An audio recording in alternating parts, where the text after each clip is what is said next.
আপোনালোকে জানে যে ১৭ তাৰিখে এগৰাকী মহিলাই তেওঁৰ ওপৰত যৌন অত্যাচাৰ চলোৱা বুলি এজন মানুহৰ ওপৰত কমপ্লেইন দিছিলে। তেওঁৰ নাম হ'ল ঘনশ্যাম তছনিৱাল। সেই কেছটো ৰেজিষ্টাৰ হৈছিলে ১৮ তাৰিখে।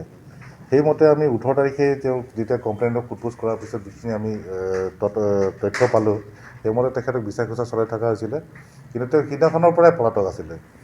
তাৰপিছত আমাৰ বিশ্বস্ত সূত্ৰযোগে আমি যোৱাকালি আমি তেওঁৰ লোকেশ্যন পালোঁ কামাখ্যা ষ্টেচনৰ ওচৰত, আৰু সেইমতে আমি SRP পাণ্ডু, যি ৰেলৱে পুলিচত থাকে না, মতে যোগাযোগ কৰি আমি তেওঁক গম পালোঁ। আমি যেতিয়া মোবাইল তেওঁৰ নাম্বাৰটো ট্ৰেক কৰা হ'ল, যে তেওঁ মানে গম পোৱা হ'ল যে তেওঁ কামাখ্যাৰ পৰা গৈ আছে তেওঁ বাহিৰলৈ।